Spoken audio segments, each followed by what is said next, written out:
Chapter 50 of Holes, Part 3, Filling in the Holes. Stanley's mother insists that there was never a curse. She even doubts whether Stanley's great-great-grandfather really stole a pig. The reader might find it interesting, however, that Stanley's father invented his cure for foot odor the day after the great-great-grandson of Elia Yelnats carried the great-great-great-grandson of Madame Saroni up the mountain. The Attorney General closed Camp Green Lake. Miss Walker, who was in desperate need of money, had to sell the land which had been in her family for generations. It was bought by a national organization dedicated to the well-being of young girls. In a few years, Camp Green Lake will become a Girl Scout camp. This is pretty much the end of the story. The reader probably still has some questions, but unfortunately from here on in, the answers tend to be long and tedious. While Miss Bell, Stanley's former math teacher, might want to know the percentage change in Stanley's weight, the reader probably cares more about the change in Stanley's character and self-confidence. But those changes are subtle and hard to measure. There is no simple answer. Even the contents of the suitcase turned out to be somewhat tedious. Stanley's father pried it open in his workshop, and at first everyone gasped at the sparkling jewels.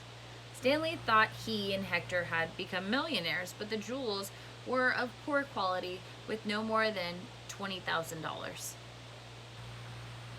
Underneath the jewels was a stack of papers that had once belonged to the first Stanley Yelnats. These consisted of stock certificates, deeds of trust, and promissory notes. They were hard to read and even more difficult to understand. Miss Marengo's law firm spent more than 2 months going through all the papers. They turned out to be a lot more valuable than the jewels. After legal fees and taxes, Stanley and Zero received less than $1 million, but not a lot less.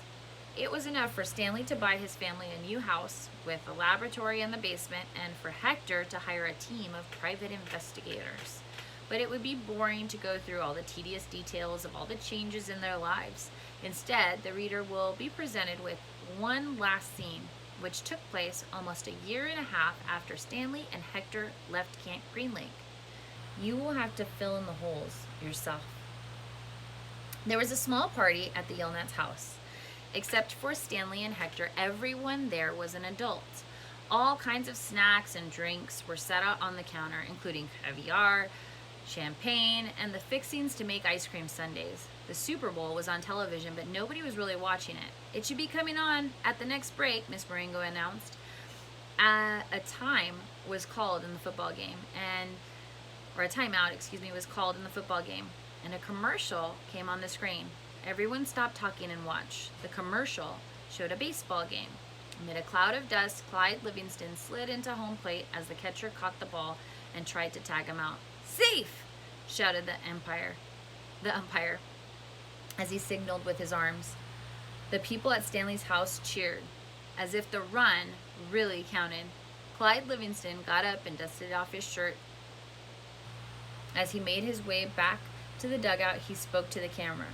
"Hi, I'm Clyde Livingston, but everyone around here calls me Sweet Feet." "Way to go, Sweet Feet," said another baseball player, slapping his hand. Besides being on the television screen, Clyde Livingston was also sitting on the couch next to Stanley. "But my feet weren't always sweet," the television Clyde Livingston said as he sat down on the dugout bench. "They used to smell so bad that nobody would sit near me in the dugout." "They really did stink," said the woman sitting on the couch on the other side of Clyde. She held her nose with one hand and fanned the air with the other. Clyde shushed her. "Then a teammate told me about sploosh," said the television Clyde. He pulled a can of sploosh out from under the dugout bench and held it up for everyone to see. "I just spray a little on each foot every morning, and now I really have sweet feet. Plus, I like the tingle." "Sploosh," said the voice, "a treat for your feet. Made from all natural ingredients, it neutralizes odor, causing fungi and bacteria. Plus, you'll like the tingle." Everyone at the party clapped their hands. "He wasn't lying," said the woman who sat next to Clyde. "I couldn't even be in the same room with these socks." The other people at the party laughed. The woman continued, I'm not joking. It was so bad. You've made your point, said Clyde, covering her mouth with his hand.